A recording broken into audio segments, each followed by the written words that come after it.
যারা বাজরিগার পাখি কিনতে চাচ্ছেন তাদের জন্য পরামর্শ।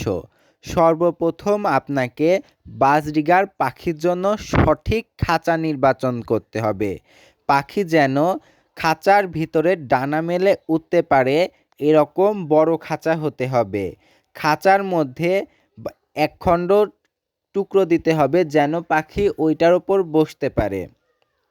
আবার বাজরিগারের খাবার পাত্র, পানির পাত্র এগুলো রাখতে হবে। প্রতিদিন পাখির পানির পাত্রের পানি চেঞ্জ করতে হবে। প্রতিদিন টাটকা খাবার দিতে হবে। পাখি কিনলে একটির অধিক কিনতে হবে। এক জোড়া ২ জোড়া কিনলে ভালো হয়। আবার হচ্ছে পাখির সঙ্গে প্রতিদিন খেলাধুলা করতে হবে। পাখিকে নিরাপদ জায়গায় রাখতে হবে যেন বিড়াল বা অন্যান্য পশু পাখি দ্বারা পাখি আক্রান্ত না হয়। এইসব মাথায় রেখে এই পাখি কিনতে হবে। বাজরিগার পাখি ভালো লাগলে লাইক করুন।